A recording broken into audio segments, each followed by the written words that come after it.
भारतीय स्वातंत्र्य युद्धातील एक धगधगते सुवर्णपान म्हणजे अत्यंत तेजस्वी असे स्वातंत्र्यवीर विनायक दामोदर सावरकर. आजच्या कीर्तनामध्ये त्यांच्या लहानपणाबद्दल, त्यांच्या तारुण्यातल्या कार्याबद्दल आपण जाणून घेणार आहोत. नाशिक जवळ भगूर या ठिकाणी त्यांचा जन्म झाला. लहानपणीच मातृपितृ सुखाला पारखे झालेल्या विनायकरावांवर त्यांचे मोठे बंधू गणेशपंत तथा बाबाराव सावरकर आणि त्यांच्या पत्नी येसुबाई यांनी मात्या पित्याप्रमाणे त्यांच्यावर सावलीची पाखर धरली. लहानपण नाशिकमध्ये गेलं आणि मोठं होत असतानाच देशाप्रती, स्वातंत्र्याप्रती आणि भारत मातेप्रती असलेल्या भावनेनं त्यांचं युवा मन अत्यंत पेटून उठलं. पारतंत्र्याच्या त्या अंगारामध्ये त्यांनी आपल्या विचारांनी प्रेरित करून जवळपास 200हून अधिक शाखा संपूर्ण महाराष्ट्रामध्ये आणि भारतामध्ये तयार केल्या. पुढच्या शिक्षणासाठी ते पुण्यामध्ये आले. फर्ग्युसन महाविद्यालयामध्ये शिक्षण घेत असताना त्यांची खोली म्हणजे देशभक्त तरुणांचा जणू काही अड्डाच बनला होता. शिवरायांच्या गोष्टी, रामायणातल्या गोष्टी, महाभारतातल्या गोष्टी आणि त्यातून प्रेरणा घेऊन आता आपण आपल्या देशाच्या स्वातंत्र्यासाठी काय करू शकतो याबद्दल त्याचं सातत्यानं मंथन चालत असे. आणि त्यातूनच त्या ठिकाणी त्यांनी छत्रपती शिवाजी महाराजांची पहिली वाहिली आरती रचली. त्याच दरम्यान पुण्यामध्ये प्लेगची साथ आली असताना इंग्रज अधिकारी रँडनं केलेल्या अत्याचाराच्या विरोधात चाफेकर बंधूंनी त्याचा खून केला आणि त्यानंतर चाफेकर बंधूंना फाशी दिलं गेलं. त्यावेळी या 14 वर्षाच्या विनायकानं प्रतिज्ञा केली, मारिता मारिता मरे तो झुंजेन. आणि त्यानंतर पुण्यामध्ये त्यांचा जो काही 7-8 वर्षाचा कालावधी होता आणि त्यानंतर ते लंडनला पुढे शिकायला गेले. त्यांच्या बालपणीच्या आणि युवावस्थेतील चैतन्यमय जीवनाचा परिचय आज आपल्याला करून देणार आहेत प्रख्यात राष्ट्रीय कीर्तनकार श्री चारुदत्त बुवा आफळे. युवा शक्तीच्या युवा मनावर आणि एकूणच सामूहिक जनमानसावर भारतीय संस्कृती आणि परंपरांचे सात्विक संस्कार करणारा एका तपाचा महाप्रकल्प म्हणजे कीर्तन विश्व. आधुनिक तंत्रज्ञानाच्या आधारे कीर्तनाची परंपरा देशविदेशातील घराघरात नेणाऱ्या या प्रकल्पातील अनेक कीर्तने आपण नित्यनियमाने ऑनलाईन पाहत आहात. या प्रकल्पासाठी अनेक जणांचा आर्थिक हातभारही लाभत आहे.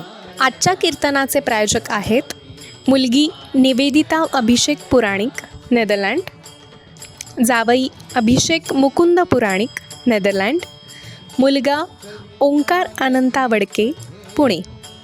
यांनी त्यांचे वडील अनंता मोरेश्वर वडके यांच्या 60व्या वाढदिवसानिमित्त हे कीर्तन प्रायोजित केले आहे. कीर्तन विश्वच्या वतीने त्यांच्याप्रती कृतज्ञता व्यक्त करते. कीर्तने महादोष जाती, कीर्तने होते उत्तम गती, कीर्तने भगवत प्राप्ती, यदर्थी संदेह नाही. ज्याप्रमाणे एखाद्या तीर्थक्षेत्री भक्तनिवासातील खोली आपण प्रायोजित करतो आणि तेथे आपल्या नावाची पाटी लावली जाते, त्याचप्रमाणे कीर्तन विश्ववरील कीर्तन प्रायोजित करून आपल्या दातृत्वाची महती लाखो लोकांपर्यंत पोहोचेल आणि या ईश्वरी कार्यास सहाय्य होईल. ज्यांना शक्य असेल त्यांनी वर्षातून एक तरी कीर्तन प्रायोजित करावे अशी नम्र विनंती. जय श्रीराम. जय जय रघुवीर समर्थ.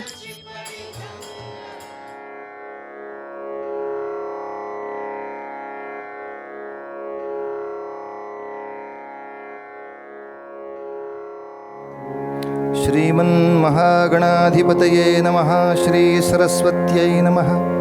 श्री गुरुभ्यो नमः. सर्वदेवेभ्यो नमो नमः. वक्रतुंड महाकाय सूर्यकोटि समप्रभ निर्विघ्नं कुरु मे देव सर्वकार्येषु सर्वदा. गुरुर्ब्रह्मा गुरुर्विष्णुः गुरुर्देवो महेश्वरः गुरुः साक्षात् परब्रह्म तस्मै श्री गुरवे नमः. हरे जय जय राम जय जय राम जय जय राम जय जय राम जय जय राम राम कृष्ण हरी जय जय राम जय जय राम गोवर्धन धर गोपालन रत गोवर्धन धर गोपालन रत गोकुल संकट हारे राम गोकुल संकट हारे हरे हरे जय जय राम राम कृष्ण हरे जय जय राम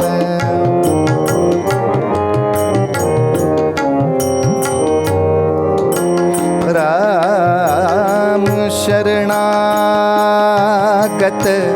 दीना चरणी नेयी रामा शरणागत दीना चरणी नेयी करुणा दृष्टी निहारी करुणा दृष्टी निहारी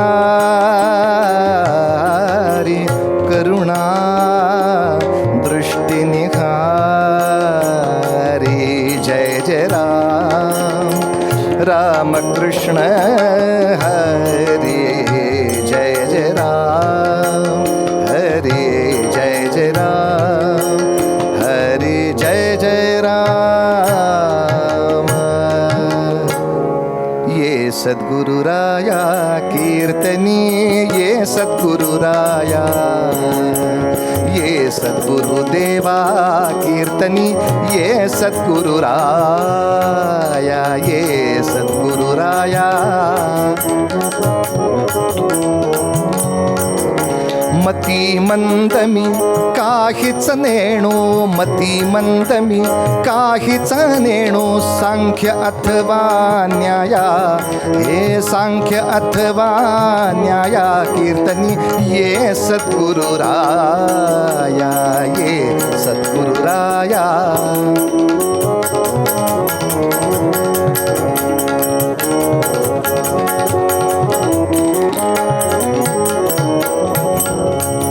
अरे ही नदी न परी मनास वाटे ही नदी न परी मनास वाटे इच्छा तव गुण गाया इच्छा तव गुण गाया इच्छा तव गुण गाया इच्छा तव गुण गाया कीर्तनी ये सद्गुरु राया ये सद्गुरु राया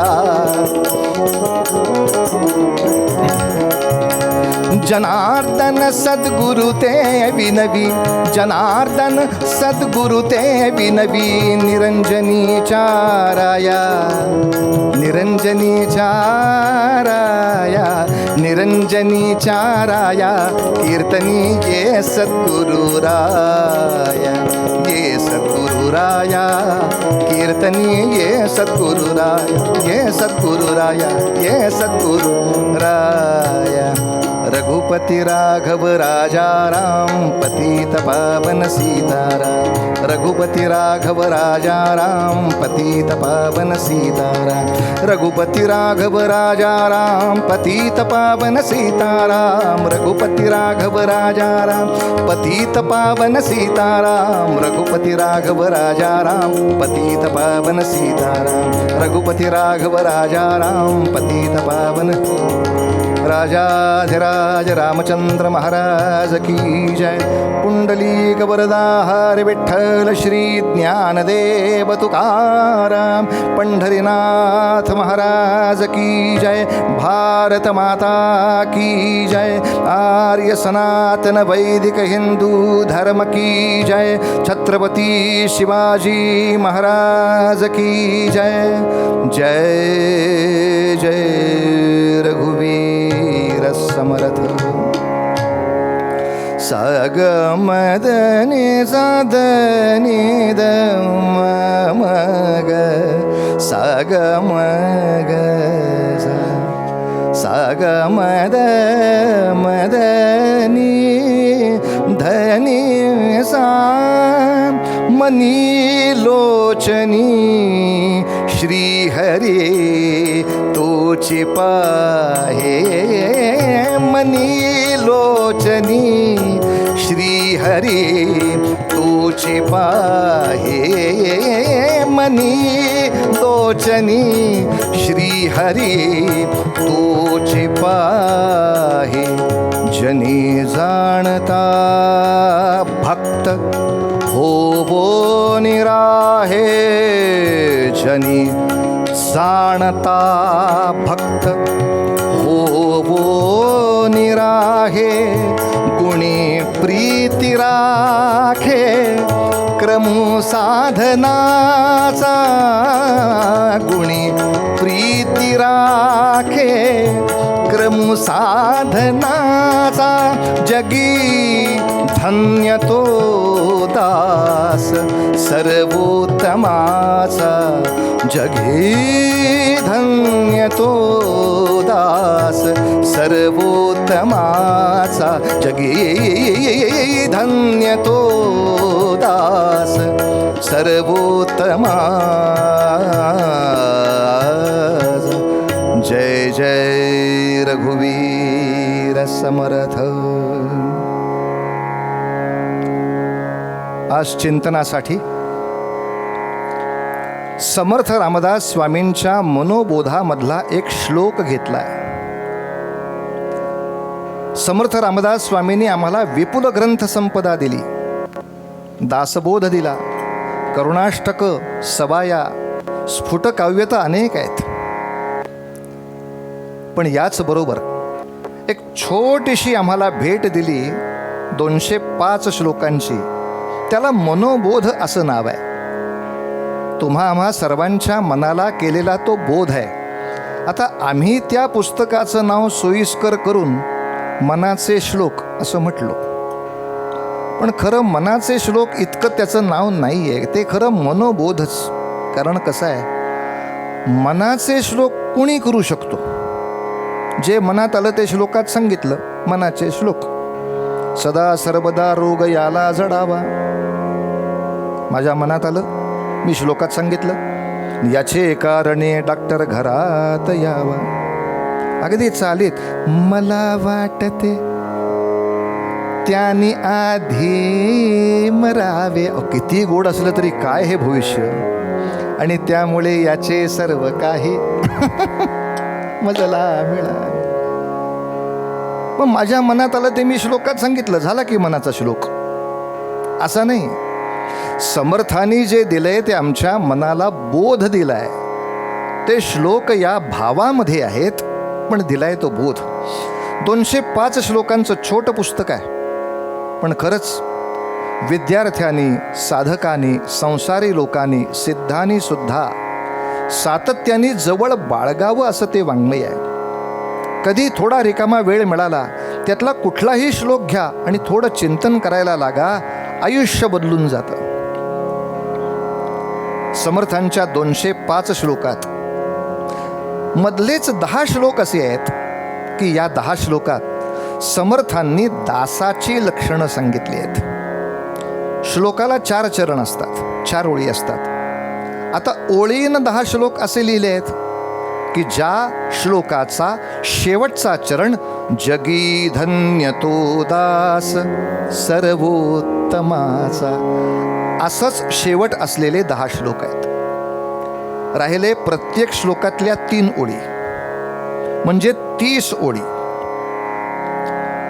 ऐका महाराज, समर्थांनी दास्यभक्तीची 30 लक्षणं सांगितली आहेत या 10 श्लोकात.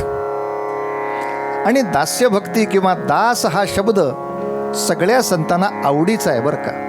म्हणजे त्यांना भक्त हा शब्द जसा आवडतो त्यापेक्षाही पुष्कळ त्यांना दास शब्द आवडतो. दास होण्यामध्ये त्यांना आनंद प्राप्त होतो. अगदी ज्ञानेश्वर माऊलीसुद्धा कसं सांगतात, ज्ञानेश्वरीची सुरुवात करताना, ओम नमोजी आद्या वेद प्रतिपाद्या जय जय स्वसंवेद्या आत्मरूपा देवा तूच गणेशु सकल मती प्रकाशु. हे सगळं कोण लिहित आहे? ज्ञानेश्वर लिहित आहेत. म्हणे निवृत्ती दासू, मी निवृत्तीनाथांचा दास हे लिहितोय. केवढा आनंद आहे निवृत्ती दासू हा शब्द घेण्यामध्ये. तुकोबांना विचारलं तरी ते सांगतात, मऊ मेणाहून आम्ही विष्णू दास. अहो, उत्तरेच्या प्रांतात तर अख्खी चळवळ दासच आहे. तुलसीदास, सूरदास, रोहिदास. दास्यत्व आवडतं. दास्यत्वाची तीव्र इच्छा संतांच्या मनात आहे. अहो, ज्यांचा श्लोक आहे ते सुद्धा समर्थ राम दास. म्हणून दासाची लक्षणं आहेत. खरं म्हणाल तर ती भक्ताचीही लक्षणं आहेतच. पण नवविधा भक्तीमधला दास होण्यासाठी तुझी जर इच्छा असेल, भगवंताच्या अधिक जवळ जायची इच्छा असेल, तर या लक्षणांचा अंगीकार कर, असं या ठिकाणी रामदास स्वामी सांगतायत. त्या 10 श्लोकापैकी म्हणजे 205 श्लोकातल्या 10 श्लोकातल्या एका श्लोकाचं आपण चिंतन करतो आहोत. रामदास स्वामी सांगतात, प्रत्येक प्रापंचिकाला, प्रत्येक मनुष्य जाताला की बाबा रे, आयुष्यामध्ये शिक्षण, नोकरी, व्यवसाय, उदरभरणं हे पाठीस लागलंच आहे, ते करायलाच हवं आहे. पण या सगळ्या दिनक्रमामध्ये थोडासा का होईना वेळ ठेव. थोडी साधना अशी कर की ज्या योगे तुझ्या योग्यतेला असा शब्द वापरता येईल, मनी लोचनी श्रीहरी तोची पाहे. मी डोळे उघडले तर मला माझ्या डोळ्यासमोरचा पांडुरंग दिसतोय, कृष्ण दिसतोय, राम दिसतोय. पर मी जगामध्ये सगळ्यांकडे पाहिलं तर वृक्षवेलींच्या पासून मनुष्य मात्रामध्ये मला भगवंत दिसतोय. पण पंचायत आहे, आता डोळे मिटल्यावर काय? महाराज, डोळे उघडं ठेवणं परवडलं इतकं डोळे मिटणं अवघड आहे.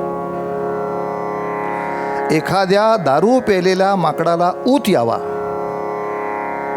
तसं आपलं मन इतक्या विचित्र उड्या मारायला लागतं की डोळे बंद नव्हते केले ते बरं झालं म्हणायची वेळ येते. समर्थ म्हणतात, जे लोचनाने बघायचा प्रयत्न करतोयस तेच डोळे मिटून मनातल्या आत गाभाऱ्यातही दिसतंय. अशी अवस्था यायला साधना खूप करावी लागेल, अनेक वर्षांची करावी लागेल. अनेक वर्ष एका विशिष्ट वेळेला ठरवून त्या ठिकाणी ध्यानधारणेचा अभ्यास करावा लागेल. पण हा कर बाळा, तुला दास व्हायचं आहे ना, आग्रहाने हा अभ्यास कर.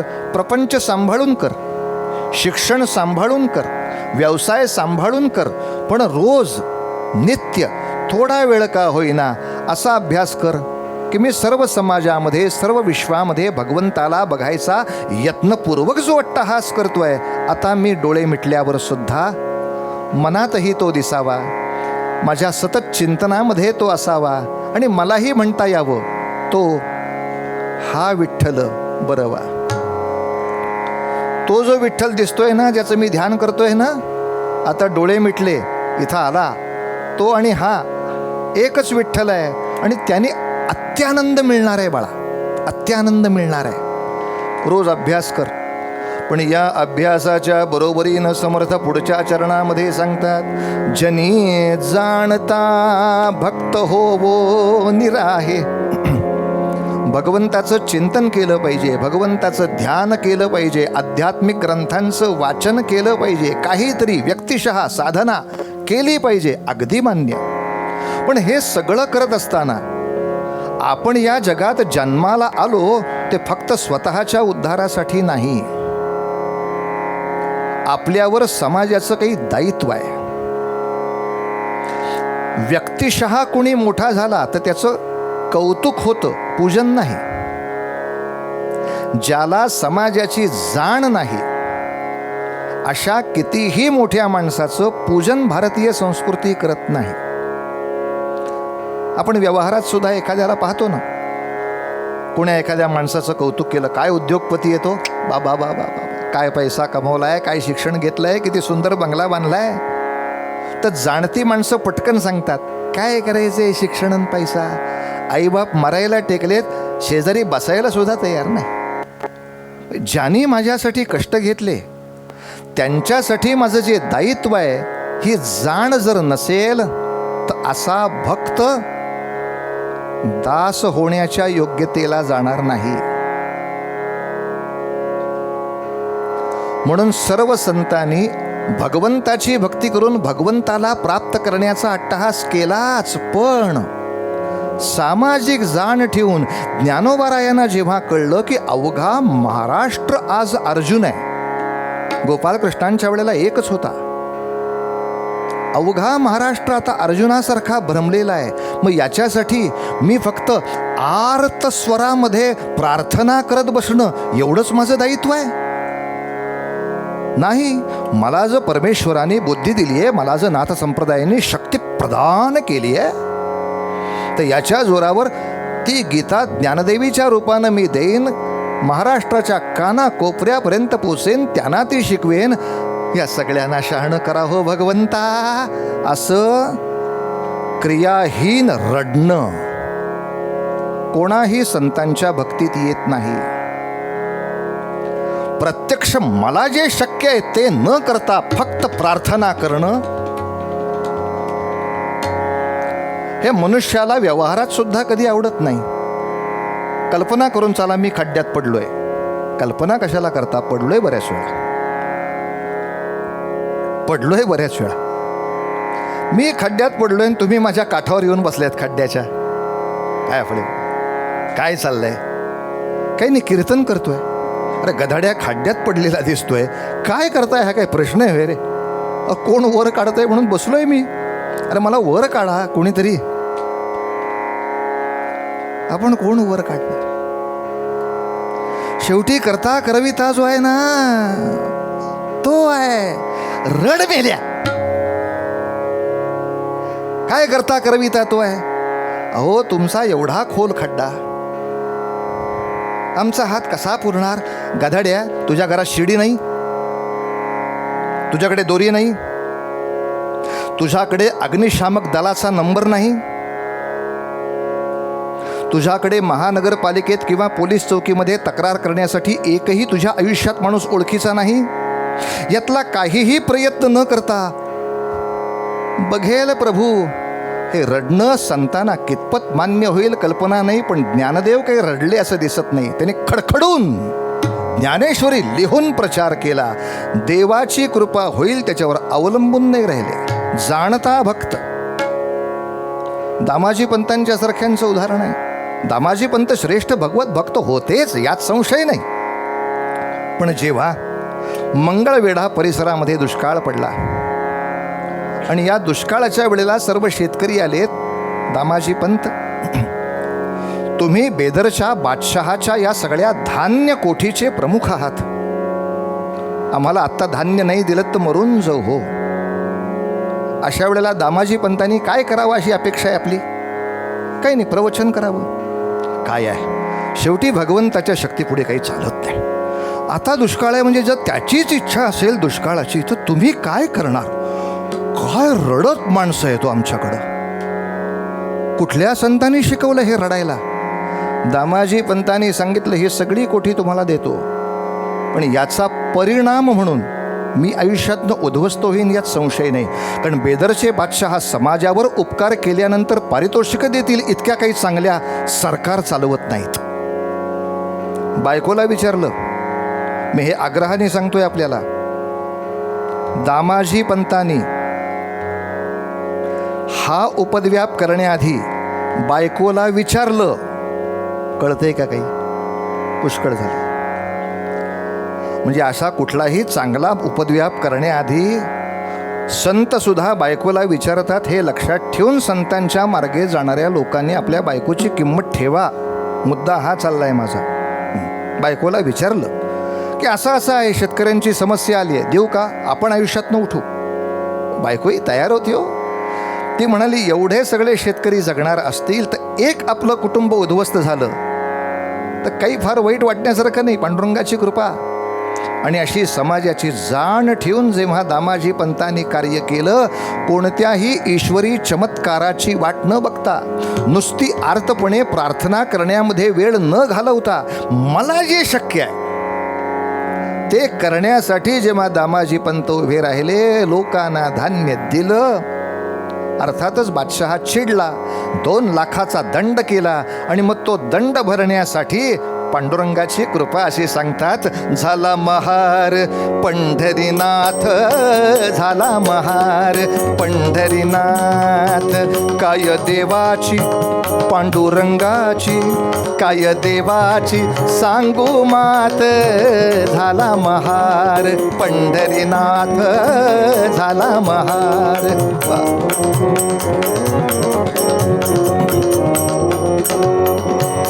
नेसला मलिन चिंधोटी, घेतली हातामध्ये काठी. नेसला मलिन चिंधोटी, घेतली हातामध्ये काठी. घोंगडी टाकिली पाठी, टाकिली पाठी, टाकिली पाठी. करी जोहार दरबारात, झाला महार पंढरीनाथ, झाला महार पंढरीनाथ, झाला महार पंढरीनाथ.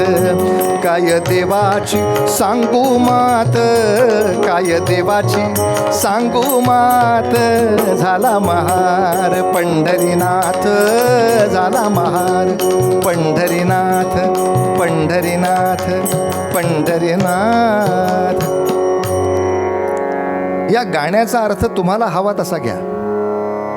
जे भक्त असतील ते असा अर्थ घेतील की पंढरीनाथ महाराजच्या रूपाने आले, आणि जे आधुनिक विचाराचे असतील ते असा अर्थ घेतील की एक महार विठ्ठल स्वरूप होऊन त्या ठिकाणी त्यांचे दंड भरायला आला. दोन्हीचा तात्पर्य एकच, समाजात चांगल्या माणसाला मदत करावी. एखाद्या वेळी त्या काळातला असा एखादा महार असेल की ज्याच्याकडे ती श्रीमंती असेल. अरे, एक परोपकार केलेल्या सरकारी ऑफिसरला उगाचच त्रास होतोय गव्हर्नमेंटकडनं, तर ठीक आहे, मी त्याची काय असेल ती फी भरून टाकतो. शेवटी आपण असा कोणीतरी मदत करणारा आला की म्हणतोच ना, परमेश्वर तुमच्या रूपाने आला. या अर्थाने सुद्धा पंढरीनाथ महार झाला अशीही श्रद्धा असेल त्यांनी ठेवायला हरकत नाही. पण महार पंढरीनाथ झाला हाही चिंतनाचा विषय घ्यायला काही हरकत नाही. म्हणजे आपल्याही आयुष्यामध्ये एखादा सरकारी ऑफिसर चांगलं काम करत असेल आणि सरकारी अवकृपेचा बळी झाला असेल तर किमान अशी कोणाची वाट न बघता वर्गणी काढून सोडवावा. आणि सोडल्यानंतर अहंकार करू नये. कोणी सोडवला? पांडुरंगाने सोडवला. हा अहंकार नाशासाठी शब्द वापरावा. पण असे सुद्धा पांडुरंग येतात कोणासाठी? जो जनी जाणता भक्त होऊन, तो भक्त आहे. हो, पण सगळ्यांना दुष्काळाने पिडलंय.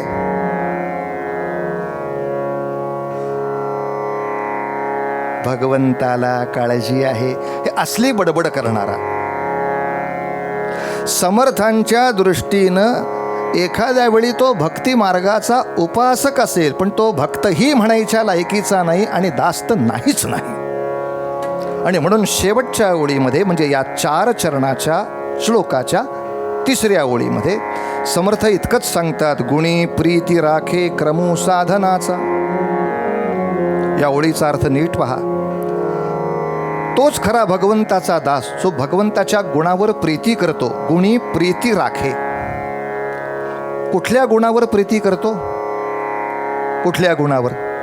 देव दयाळ दयाळ, साहे कोल्हाळ बहुतांचा. देव उदार उदार, देता न म्हणे थोडे फार. समर्थ याच्यावर प्रेम करायला नाही सांगत आहेत. देव उदार आहे यासाठी माझं देवावर प्रेम नाही, देव कठोर आहे यासाठी माझं देवावर प्रेम आहे. भगवंत अत्यंत कठोर आहेत, कारण ते एक विशिष्ट साधना झाल्याशिवाय साधकाला ते प्राप्त होऊ देत नाहीत. मला उत्कृष्ट गायक व्हायचं आहे, मग त्यासाठी आवश्यक तीच साधना त्याच मार्गाने तशीच केली तरच होणार, अन्यथा इतर कोणत्याही मार्गाने माझ्या नावाने कितीही टाहो फोडलास तरी ते मिळणार नाही. तुला उत्कृष्ट कुस्तीपटू व्हायचं आहे, व्यायामपटू व्हायचं आहे, मग ते होण्यासाठी जी साधना करायची तीच साधना करायची. मला उत्तम अशी प्रकृती साधारणतः मिळण्यासाठी अथर्व शीर्षाची रोज 121 पारायण करू का?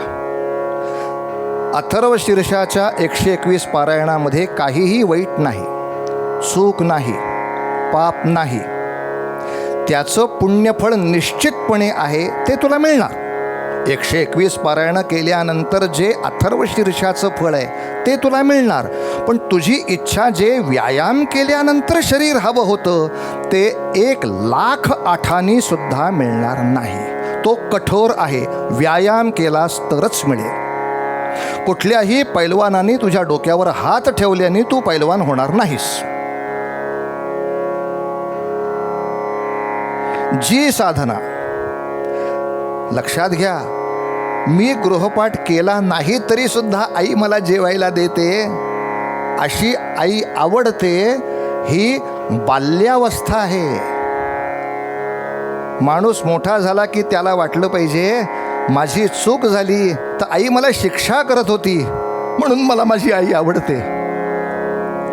मी एक विशिष्ट काम, विशिष्ट साधना, विशिष्ट तपश्चर्या, विशिष्ट अभ्यास, विशिष्ट काही हे जर नाही केलं तर आई मला जेवायला देत नव्हती. हे का नाही झालं आज? आज श्रीरामरक्षा म्हणून झाली आहे? नाही झाली. जेवण नाही, रात्री जेवण नाही मिळणार. पण अशी ती कठोर आहे म्हणून आम्हाला रामरक्षा पाठ आहे. आणि किंबहुना ती कठोर आहे म्हणून मला ती आवडते. ही खरी आपल्या आयुष्याची उन्नत अवस्था आहे. किती दिवस बाल्यावस्थेत राहायचं आणि उदार उदार म्हणायचं ते ज्यांनी त्यांनी आपल्या वयाकडे बघून ठरवावं. पण एका विशिष्ट वयानंतर म्हटलं पाहिजे देवा इतकं केल्याशिवाय तू इतकं देत नाहीस म्हणून तू मला आवडतोस. या देवाच्या गुणावरती प्रीती राखे आणि म्हणून तो जो कोणी साधक असेल तो क्रमू साधनाचा म्हणजे साधनेचा क्रम राखे. राखे शब्द दोन्हीकडे घ्यायचा. गुणावर प्रीती राखे, क्रम साधनेचा राखे. एवढी साधना झाल्याशिवाय नाही. जो 13 कोटी रामनाम झालं आणि साठलं तर रामदर्शन. रामा कृपाळू दया घ्याना, 11 कोटीत घ्याना दर्शन, लात घालून बाहेर काढीन. मी दयाळू आहे 13 कोटी नंतर. अर्धवट साधना, अर्धवट गबाळ्या प्रार्थना याला भगवंतानी आजपर्यंत कधी भीक घातलेली नाही. आणि अशा कथा ऐकल्यात तर त्या आपल्या मनोरंजनासाठी केल्यात समजून चाला. ह्या पलीकडे त्याला काही अर्थ नाही, कारण व्यवहारतः असे कुठलेही अनुभव नाहीत. ज्याला जी साधना आवश्यक ती केल्याशिवाय तुला ते फळ भगवंत देत नाही हे लक्षात ठेवून त्यासाठी आवश्यक त्या साधनेचा क्रम राख. देव कठोरही आहे, या गुणावर प्रीती राख. अध्यात्माची साधना कर, समाजाची जाण ठेव, आप्तेष्टांची जाण ठेव, आपल्या घरच्यांची जाण ठेव. त्यांच्यासाठी जे दायित्व आहे ते सुद्धा निभावण्यासाठी आटोकाट प्रयत्न कर. एवढा वेळ निरूपण करून 3च लक्षणं झाली आहेत. ज्यांना खरंच इच्छा आहे त्यांनी अनंतराव आठवले यांनी लिहिलेला मनोबोध नावाचा ग्रंथ खरंच आपल्या निवांत वेळेला निश्चितपणे वाचावा. ज्यांचं नंतरचं नाव वरदानंद भारती असं आहे. पण मनाच्या श्लोकाच्या 4-4 ओळींमध्ये केवढं तत्त्वज्ञान आणि केवढं समाज जीवनाचं चिंतन समर्थाने मांडलंय याचं दर्शन आपल्याला त्या पुस्तकात होईल. आज एका श्लोकावर आपण बोललो, याला दृष्टांत देण्यासाठी मी ज्ञानोबांचा पण दिला, दामाजी पंतांचा पण दिला. पण आपण म्हणाल आधुनिक काळामध्ये कोणी असे आहेत का नाही, का सगळे इसवी सन 16च्या आतच? इसवी सन 16 नंतरचं कोणी सांगा ना, का तुमचा अभ्यास नाही?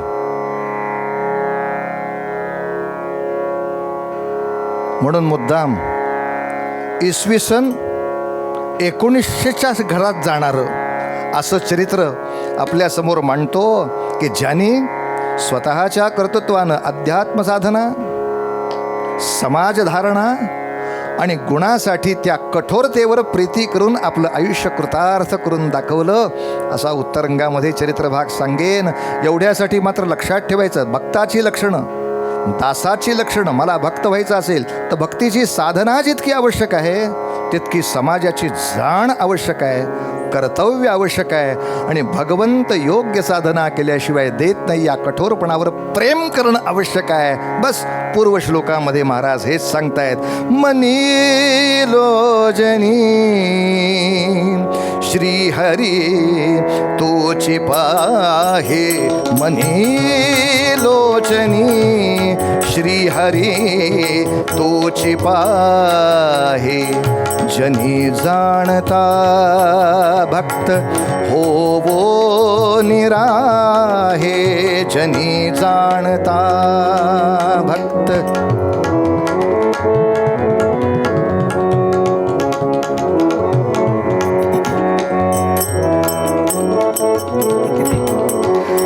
गुणी प्रीती राखे क्रमू साधनाचा,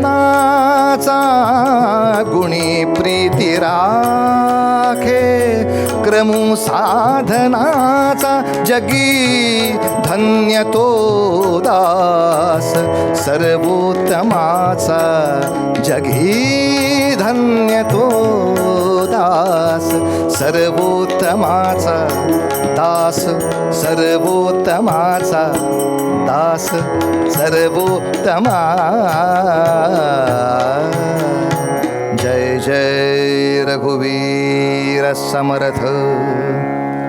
कीर्तनाच्या परंपरेप्रमाणे मध्यंतरामध्ये 5 वेळेला भजन म्हणायचं, मग चरित्रभागाचा आनंद.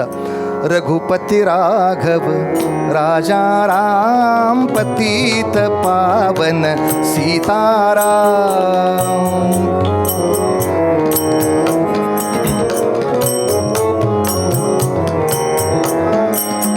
रघुपती राघव राजा राम पतित पावन सीताराम.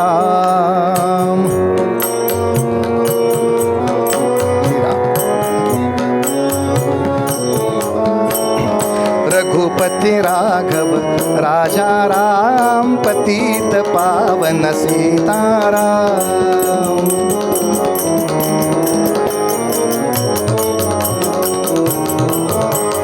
रघुपति राघव राजा राम पतित पावन सीताराम.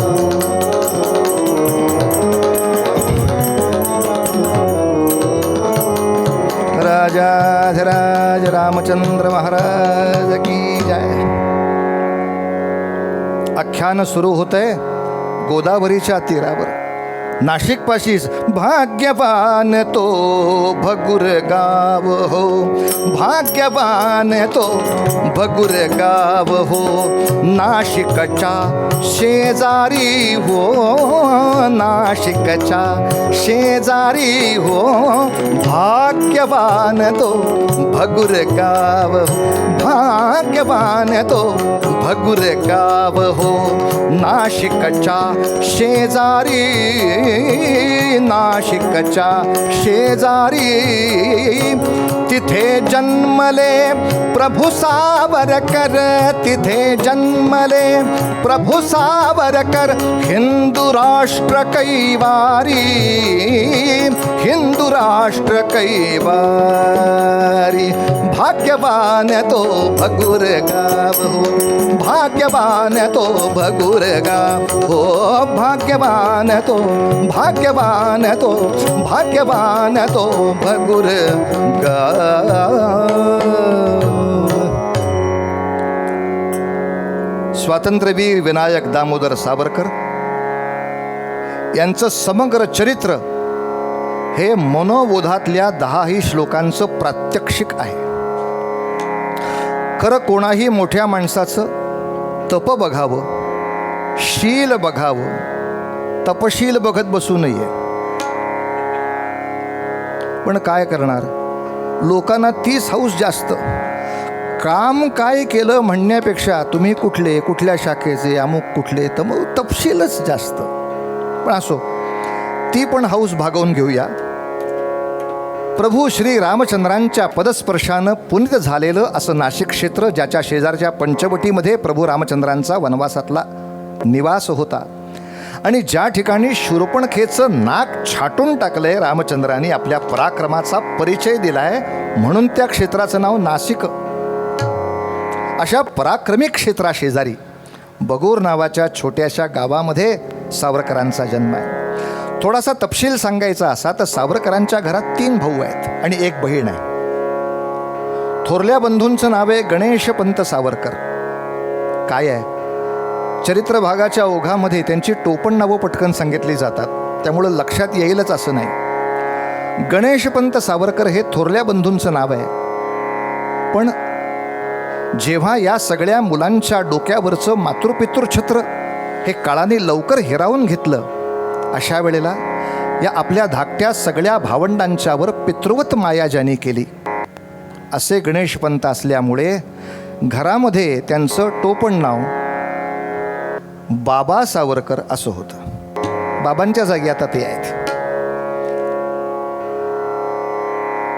मध्यम बंधू विनायक दामोदर सावरकर, ज्यांना आपण स्वातंत्र्यवीर सावरकर म्हणतो, ते त्यांना धाकटे बंधू आहेत, त्यांचं नाव आहे नारायण सावरकर. आता पुन्हा टोपण नाव पाहिजे ना, थोरल्या भावाचं नाव, टोपण नाव बाबा. मग धाकटा म्हणजे घरातल्या बाळासारखाच, त्यांचं नाव बाळा सावरकर. आता थोरल्याला टोपण नाव मिळालंय बाबा, धाकट्याला मिळालंय बाळ, मधल्याने काय पाप केलंय? म्हणून विनायकरावांना सुद्धा टोपण नावाने लोक ओळखतात, ते म्हणजे तात्याराव सावरकर. साधारणतः व्यवहारामध्ये तात्या हा शब्द आपल्या वयापेक्षा जास्त बुद्धीच्या वयाच्या माणसासारखं जो बोलतो त्याला लावला जातो. कोणी एखादं 5-7 वर्षाचं पोर जर फार इकडच्या तिकडच्या गप्पा मारा, काय तात्या आहेस काय म्हणे. पण अर्थात ही म्हणसुद्धा बहुतेक तात्यांवरूनच आली असावी अशीच वाटते. कारण खरंच तात्या शाळेमध्ये शिकत असताना एकदा वक्तृत्व स्पर्धेमध्ये सहभाग घेतला आणि व्याख्यान दिलं. व्याख्यान दिल्यानंतर ते पारितोषिक देणारे अध्यक्ष होते, ते म्हणाले, शाबास मुला, छान आहे हो पाठांतर तुझं. मग तात्याने विचारलं, पाठांतर म्हणजे? अध्यक्षाची कल्पना हीच झाली की व्याख्यान प्राध्यापकांनी लिहून दिलंय आणि यांनी पाठ करून म्हटलंय, त्यामुळे अध्यक्ष म्हटले पाठांतर छान आहे तुझं. तात्यांनी तिथे सांगितलं, हे मी पाठ नाही केलं, हे मी लिहिलेलं व्याख्यान आहे. त्या अध्यक्षांनी खातरजमा करून घेतली, खरंच यांनीच लिहिलंय? हो. अध्यक्ष म्हणाले, मी नाही पारितोषिक देणार यांना. का? याला पारितोषिक द्यावं ही आता माझी योग्यता नाही. पांडुरंग हरी वासुदेव हरी. अतिशय तीक्ष्ण बुद्धीचा, अतिशय तीव्र स्मरणशक्तीचा तात्या. यांना लहानपणापासूनच इतिहास या विषयाची खूप आवड, तितकीच अध्यात्मशास्त्र, योगशास्त्र, पुराण याची सुद्धा आवड. जिथून जिथून जमेल तिथून त्या पुराणांचा, योगसूत्रांचा असाही सहवास करावा. आणि एका बाजूला इतिहास, त्याच्याकडे सुद्धा अत्यंत प्रखरतेनं, प्रखर बुद्धिमत्तेनं पाहावं. प्राथमिक शिक्षण भगूरला झालं, माध्यमिक शिक्षण नाशिकमध्ये झालं. पण आपलं शिक्षण चालू असताना या विनायकाच्या जीवनामध्ये इतिहासाच्या वाचनामुळे आणि आत्ताच्या वर्तमान परिस्थितीचा अंदाज घेण्यासाठी जी जी उपलब्ध असतील ती साधनं, कुठे वृत्तपत्र असेल, कुठे वार्ता असतील, या मिळवणं, ऐकणं, त्याच्यावर चिंतन करणं, त्याचं मित्रांबरोबर चर्चामध्ये रूपांतर करणं, यासाठी सजग असल्यामुळे घटना झाली अशी की महाराष्ट्रामध्ये प्लेग नावाचा भयानक रोग आला. गमपदनी द पनिध पनिध प गम करी सारे सारे करी ग ग ब म ग रे ग प द नि सा नि सा रे सा रे सा नि सा नि ध नि ध प द नि सा ध प नि ध प नि ध प ग म ग रे सा रे. प्लेग नावाचा भयानक रोग आला आणि इंग्रज अधिकारी रँड नावाचा जो होता यांनी आपल्या पोलीस दलाला हाताशी घेऊन प्लेगाच्या रोग्यांच्या निवारणासाठी जे प्रयत्न केले ते इतके अघोरी झाले. त्या तपासणीच्या नावाखाली घराघरात लुटी झाल्या, स्त्रियांच्या अब्रूचे धेंडवडे झाले आणि या सगळ्या इंग्रजी अत्याचाराच्या विरुद्ध पेटून चाफेकर बंधू नावाच्या क्रांतिवीरांनी रँडला ऐन राणीच्या हीरक महोत्सवाच्या प्रसंगाच्या आनंदोत्सवासाठी गेलेला असताना मार्गामध्ये गोळ्या घालून जखमी केला. काही काळाने तो मृत्यू पावला. पण त्या पिस्तुलातून निघालेल्या गोळ्याने खूप काही काम केलं होतं. चाफेकरांनी गोळ्या घातल्या आणि चाफेकर फासावर गेले असा इतिहास नाहीये. चाफेकरांनी ज्यासाठी गोळ्या घातल्या ते साध्य झालं. महाराष्ट्रातल्या अनेकांची बेअब्रू होत होती ती थांबली. त्या गोळीच्या दहशतीनं इंग्रजी माणसं अन्याय करायला बिचकायला लागली. हिरण्यकश्यपूला वचक बचवायचा असेल तर नरातला सिंह नरसिंह उभा करणंच भाग आहे. या साधनेशिवाय फळ नाही, या साधनेशिवाय फळ नाही. आणि जेव्हा चाफेकर बंधूंना फाशी दिल्याची वार्ता वृत्तपत्रात आली तेव्हा हा बालविनायक विचार करायला लागला, अरे रावणाने त्रास द्यावा रामचंद्राने त्याचं पारिपत्य करावं, कंसाने त्रास द्यावा कृष्णाने त्याचं पारिपत्य करावं, यवनांनी त्रास द्यावा शिवछत्रपतीने त्याचं पारिपत्य करावं, आता रँडनी त्रास दिला चाफेकरांनी त्यांचं पारिपत्य करावं. ही परंपरा थांबणार का काय आता? याच्यानंतर कोण ही जबाबदारी घेणार? आणि मन म्हणायला लागलं, बाहेर का शोधतोयस, कोण घेणार? तू का नाही घेतेस? जनी जाणता भक्त होबो निराहे. पुराणाचा अभ्यास केलायस, योगशास्त्राचा अभ्यास आहे, शैक्षणिक अभ्यासामध्ये पहिल्या क्रमांकावर आहेस. पण मी बुद्धिवान आहे, मी योगामध्ये पुढे आहे. लोकांचं काय? लोकांसाठी काय उपयोग त्याचा? तुझ्या मोठेपणाचा समाजाला उपयोग काय? जाणता भक्त.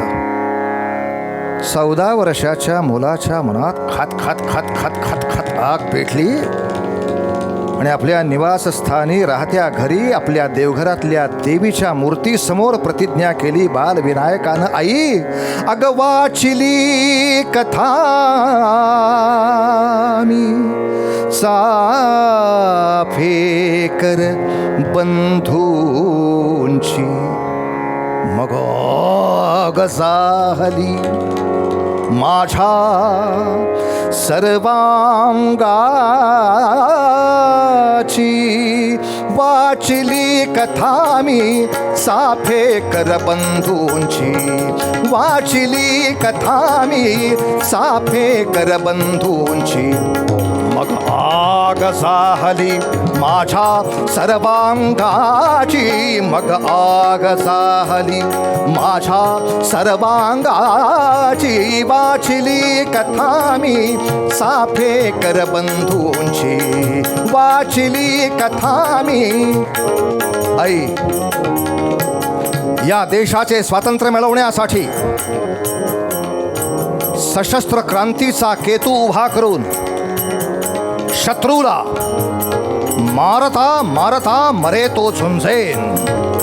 स्वातंत्र्य मिळविणे सशस्त्र क्रांती केतू हो, स्वातंत्र्य मिळविणे सशस्त्र क्रांती केतू, मारता मारता मरेन हा मन हेतू ग, मारता मारता.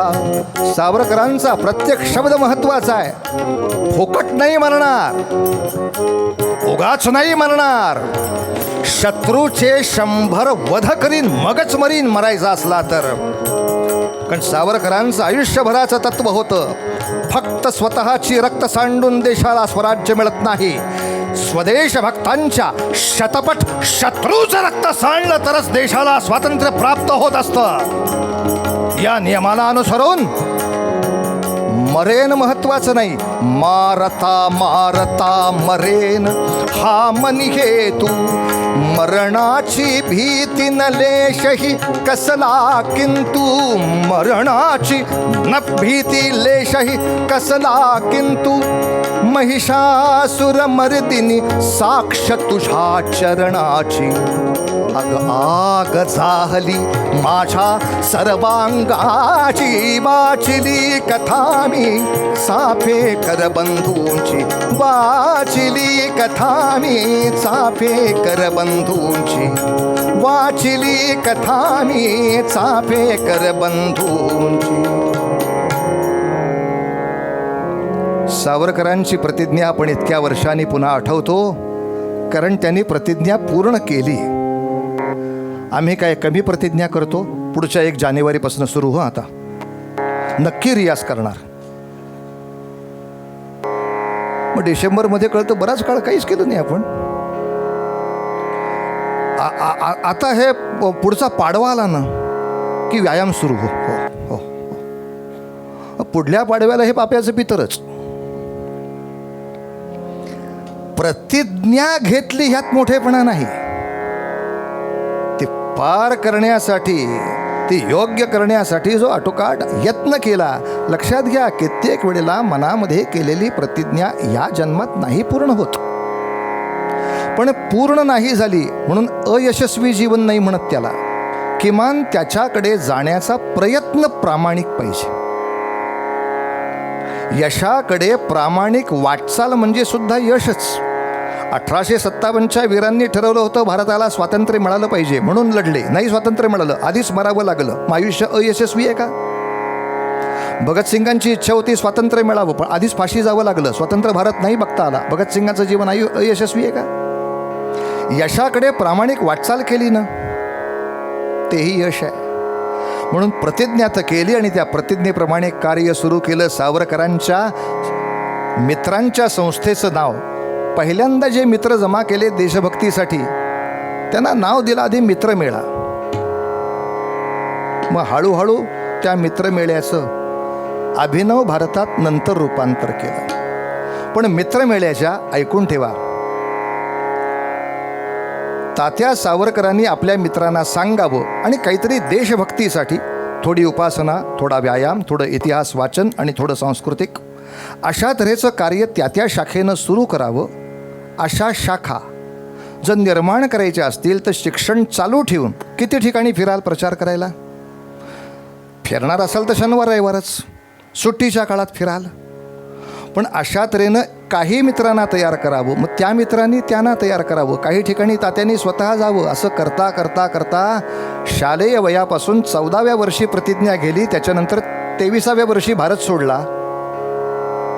या मधल्या एवढ्याशा 8 वर्षाच्या काळात या मित्रमेळ्याच्या 200च्या वर शाखा महाराष्ट्रभर सुरू झाल्या होत्या.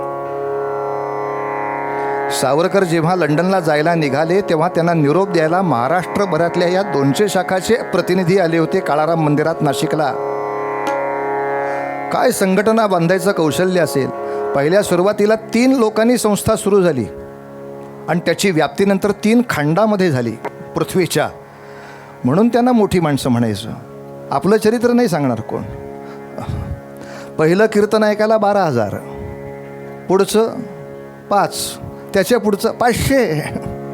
नंतर आपले बुवा तुम्ही 4 साथीदार, समयी आणि मुकुंदन हरदासा सकट 5 पांडुरंग हरी वासुदेव हरी, पांडुरंग हरी वासुदेव. ही सुद्धा सामर्थ्य उपासनेनं मिळतात. बरं, काही सामाजिक कार्य करणाऱ्या कार्यकर्त्यांचा असा एक भ्रम आहे की आम्ही सामाजिक कार्य करतो तर उपासनेची गरज काय. आणि काही उपासकांचा असा भ्रम आहे की आम्ही उपासना करतो तर सामाजिक कार्याची गरज काय. हे दोघांचेही भ्रम आहेत, दोन्हीची गरज आहे. म्हणून समर्थांनी आग्रह केला आहे उपासनेला दृढ चालवावे भूदेव संता, हे उपासकांचं. आणि त्याबरोबर सत्कर्मयोगे वय घालवावे. सामाजिक कार्यकर्त्यालाही आध्यात्मिक उपासनेची गरज आहे आणि आध्यात्मिक उपासकालाही आध्यात्मिक साधनेची नितांत गरज आहे. कुठेही आध्यात्मिक साधनेचा अवमान सामाजिक कार्यात नाही. किंबहुना अनेक वेळेला हे संघटन बांधण्याचं यश सुद्धा आपल्या आध्यात्मिक उपासनेवर अवलंबून असतं. आध्यात्मिक उपासनेची शक्ती प्रचार कार्याला उपयोगाची होते. विषय सांगायचा होता तो असा, घराची परिस्थिती थोडी आर्थिक अवघड झाल्यामुळे थोरल्या भावानी म्हणजे बाबा सावरकरांनी म्हणजे गणेशपंत सावरकरांनी आपलं शिक्षण थांबवलं, नोकरी घेतली आणि वडिलांसारखी या सगळ्या धाकट्या भावंडांवर छाया दिली. या धाकट्या भावंडांना मातृविरह पण झाला होता. पण याच गणेशपंतांची पत्नी म्हणजे वीर सावरकरांची वहिनी, जिचं नाव यशोदा असं होतं, तिला येसूवहिनी असं म्हणतात, तिनं या सगळ्यांवर आईची पाखर दिली होती.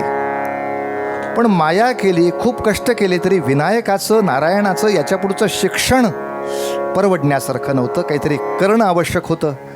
त्याला एक छोटासा त्या काळातला उपाय होता. एखाद्या श्रीमंताच्या घरी जर विनायकाची सोयरीक झाली तर शिक्षणाचा त्रास होणार नाही. परमेश्वरानं ही इच्छा पुरी केली आणि चिपळूणकरांच्या घरामधली अतिशय सुविद्य अशी कन्या सावरकरांच्या घरामध्ये आली. सगळे त्यांचे कार्यकर्ते म्हणाले, तात्या गेलं तुझं समाजकार्य, आता लग्न झालं की म्हणजे समाजकार्य चांगलं करण्यासाठी बिना लग्नाचंच राहायला पाहिजे अशी काही सक्ती आहे काही जगात? अरे उलट माझ्या सामाजिक कार्याला माझ्या पत्नीसारखा अत्यंत जवळचा मला एक कार्यकर्ता मिळाला, हा आनंदाचा विषय नव्हे का? सज्जनांनी सारखी ब्रह्मचर्य करत बसायची, दुर्जनांनी संख्या वाढवायची, याने तुम्ही सृष्टीचं कल्याण करणार का? कल्याण व्रताबद्दल कोणाचा प्रश्न नाही, पण यांनी पुढचा संस्कार काय होतो याचा विचार नको करायला. म्हणजे पुन्हा एकदा व्रत आपल्या कौतुकासाठी झालं. जाणता भक्त कुठे येतो? समाजाची जाण काय याच्या मागे? समाजाला मी 2 अधिकारी पुढचे दिले पाहिजेत ही जाण राहत नाही. म्हणून भारतीय संस्कृतीनं संन्यास घेण्यासाठी सुद्धा अट केली आहे. लग्न केलंस तर 2 अपत्य समाजाला देन मग संन्यास घे. भारतीय संस्कृतीचं चिंतन यासाठी श्रेष्ठ आहे की मनात आलं की संन्यास घे असं आमची संस्कृती कधी सांगत नाही. जे तुझ्यावर अवलंबून आहे त्यांची व्यवस्था करून मग जा कुठं जायचं ते. यांचा खर्च सरकारवर नाही टाकायचा.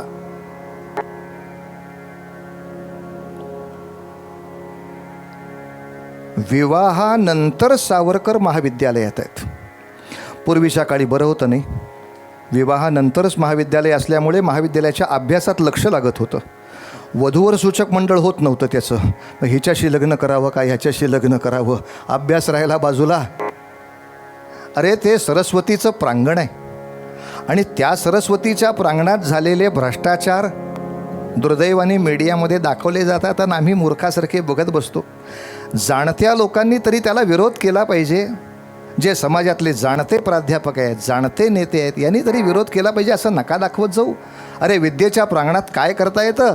पुण्याच्या महाविद्यालयामध्ये, त्या महाविद्यालयाच्या वसतिगृहामध्ये विनायक जेव्हा येऊन पोचले तेव्हा त्यांनी पुण्यामध्ये सुद्धा आपल्या मित्रांचं एक मोठं मंडळ उभं केलं आणि त्या महाविद्यालयाचे शिक्षक म्हणायला लागले, आम्ही इथे शिकवतो म्हणूनच हे महाविद्यालय म्हणायचं, अन्यथा हा सावरकर कॅम्प आहे.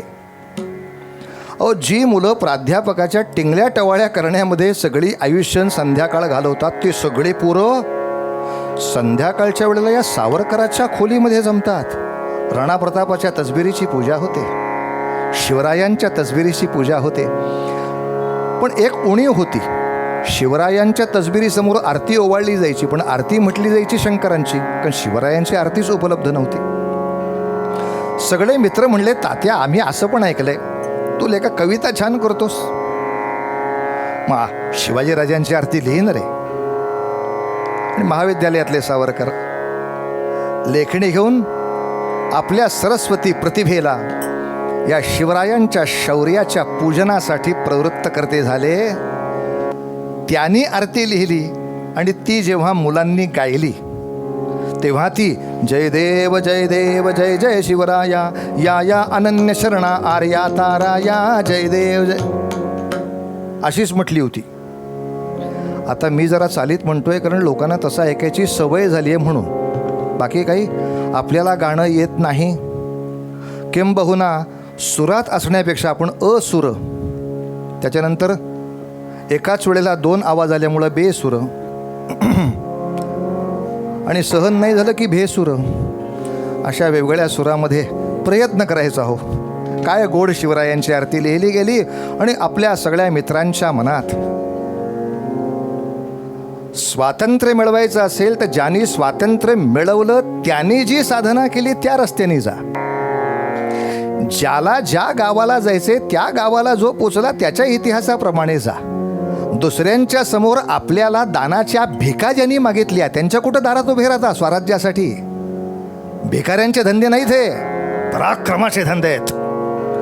ज्यांनी आपल्या बळावरती स्वराज्य आणून दाखवलं त्यांच्या चरित्राकडे जा.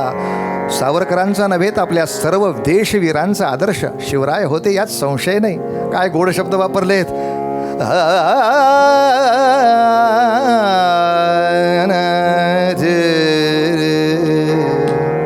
जय देव जय देव जय जय शिवराया. जय देव जय देव जय जय शिवराया.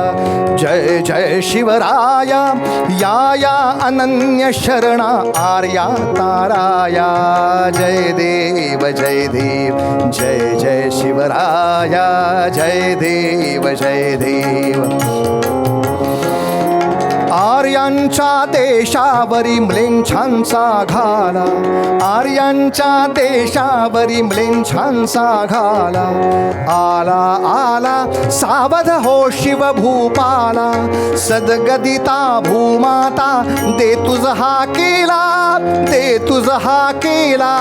करुणारव भेदुनि तव हृदय नका गेला. जय देव जय देव जय जय शिवराया.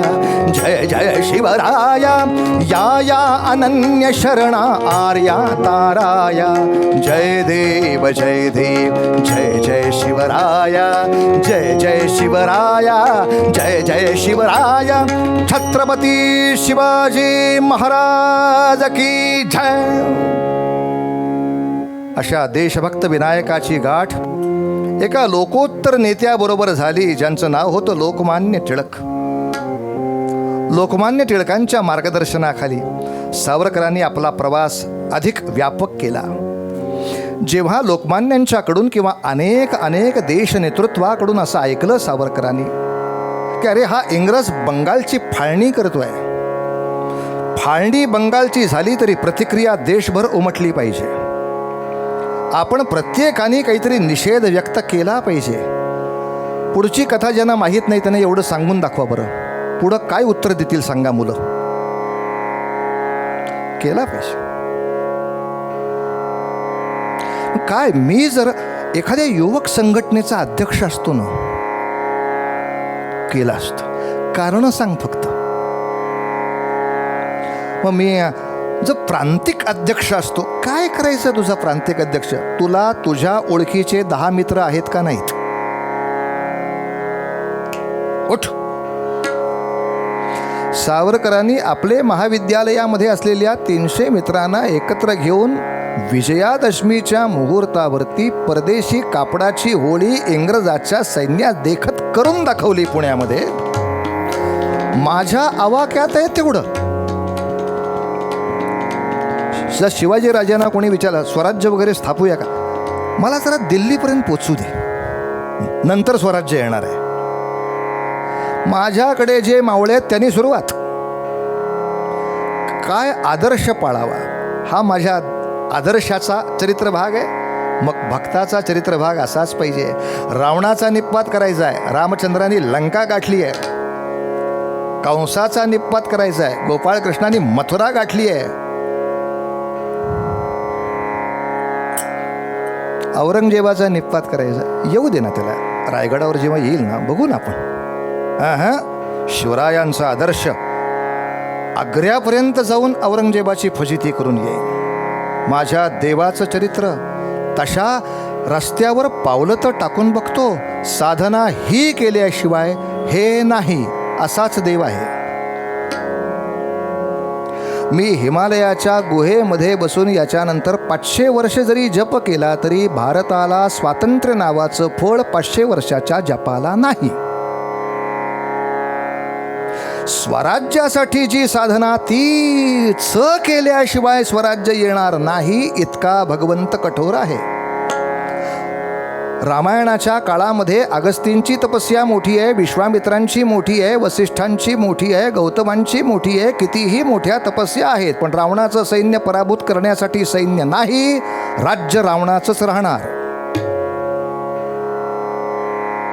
जेव्हा रामचंद्रांची एखाद्या वेळी तपस्या तेवढी मोठी नसेल पण राज्य साधना मोठी आहे, मग रावण जाईल. व्यक्तिशः साधनेनं कितीही माणसं मोठी असली म्हणून देशावरची संकट जातात असं नाही. त्यांनी स्वतःच्या सगळ्या सामर्थ्याचा देश गौरवासाठी योगदानाचा काही हातभार दिला तर पुढच्या गोष्टी आहेत महाराज. आणि याच प्रकारातून मनामध्ये आलं, अरे मी शत्रूच्या गोटामध्ये घुसून हे कार्य का करू नये. एका बाजूला कायद्याची परीक्षा मी उत्तीर्ण झालो आहे, LLB झालो, BA LLB आपल्याला पदवी आहे. सगळे मित्र म्हणत होते, तात्या अरे मुंबईमध्ये एखादं कार्यालय काढलंस, पुण्यात एखादं कार्यालय काढलंस, खोऱ्यानी पैसा उडशील, काम काय करायचं आहे, तारखेवर तारीख, खाटला चालवायचा, न्यायाची अपेक्षा नाही. अशी केस चालवायची की न्यायाधीशाचे आणि त्याचे केस जाईपर्यंत केस चालू राहिली पाहिजे. आपल्याला केसचे पैसे मिळतात ना, काय करायचा न्याय. आणि अशा वेळेला एका 22-23 वर्षाच्या मुलाच्या डोक्यात यावं, माझ्या वकिली पुरता मी माझ्या घरात जर सीमित झालो,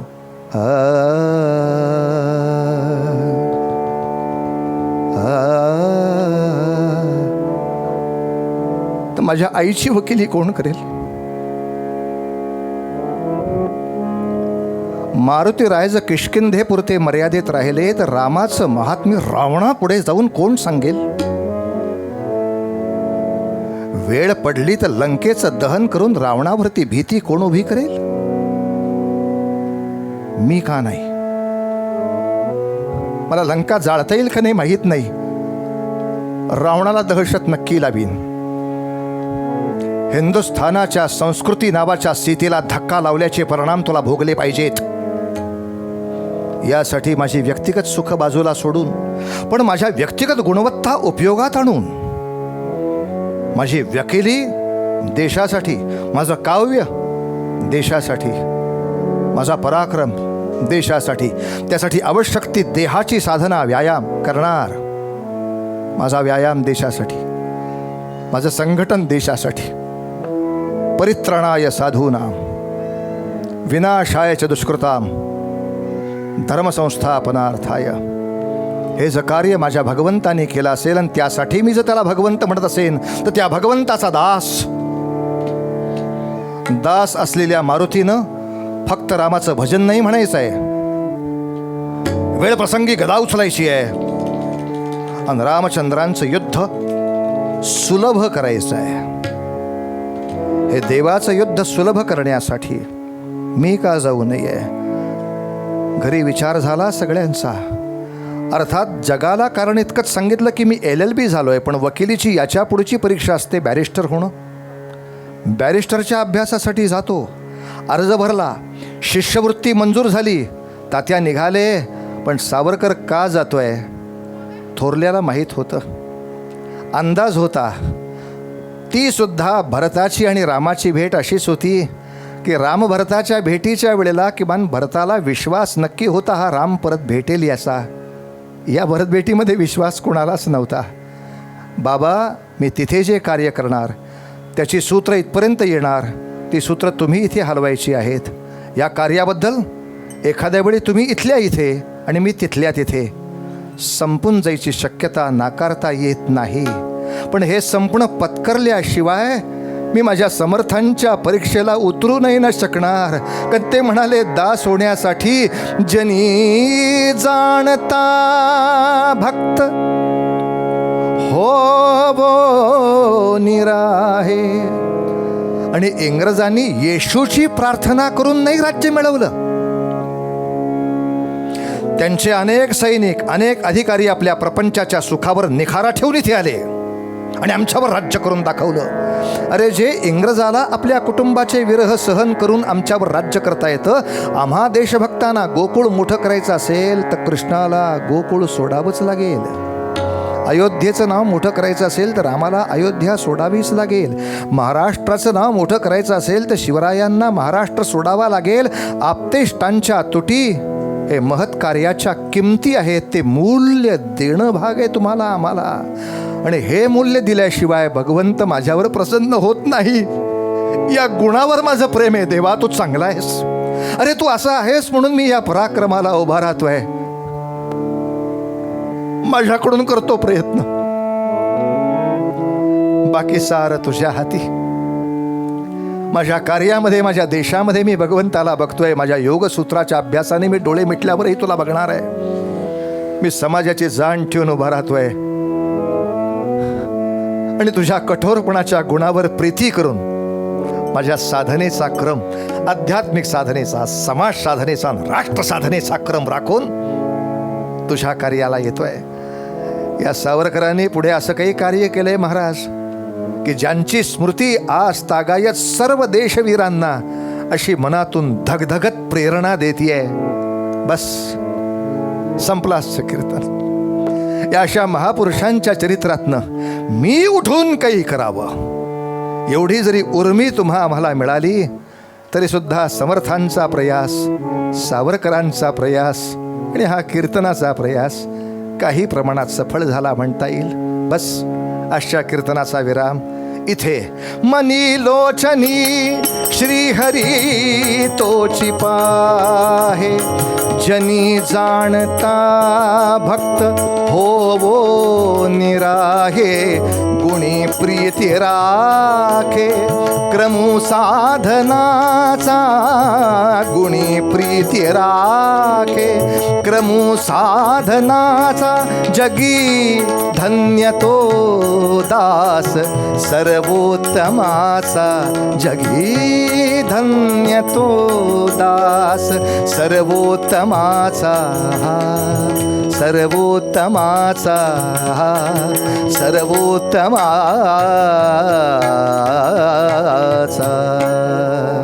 ज्या ज्या ठिकाणी मन जाय माझे, त्या त्या ठिकाणी निज रूप तुझे. आम्ही ठेवितो मस्तक ज्या ठिकाणी, तेथे तुझे सद्गुरू पाय दोन्ही, तेथे तुझे सद्गुरू पाय दोन्ही. जय जय रघुवीर समर्थ. हे कीर्तन आपल्याला कसं वाटलं? आपला अभिप्राय जरूर कळवा. हे कीर्तन लाईक करा, शेअर करा. अधिकाधिक लोकांपर्यंत ही कीर्तनाची परंपरा पोहोचण्यासाठी आम्हाला सहकार्य करा. कीर्तन विश्व हे यूट्यूब चॅनल गेली 4 वर्ष अव्याहतपणे सुरू आहे. आपल्या सर्वांच्या मदतीनं, सहकार्यानं कीर्तन विश्व यूट्यूब चॅनल अधिकाधिक लोकांपर्यंत पोहोचत आहे, लोकप्रिय होत आहे. मी आपल्या सगळ्यांना विनंती करतो की आपल्या क्षमतेप्रमाणे आपण प्रत्येकानं किमान एक तरी कीर्तन प्रायोजित करा. 61 साजरी करत असताना, 75 साजरी करत असताना, घरात नवीन बाळाचा जन्म झालाय, बारसं झालंय, कुठल्या तरी निमित्तानं कुलदेवताचे आशीर्वाद आपल्याला प्राप्त व्हावे, अशा वेगवेगळ्या निमित्तानं एक तरी कीर्तन प्रायोजित करा आणि या कीर्तन विश्व प्रकल्पाला सहकार्य करा. हे एक ईश्वरी कार्य आहे. आपण सगळ्यांनी याच्यामध्ये सहभागी व्हावं आणि या परंपरेचं जतन करावं, संरक्षण करावं आणि संवर्धन करावं अशी मी आपल्या सगळ्यांना विनम्र प्रार्थना करतो.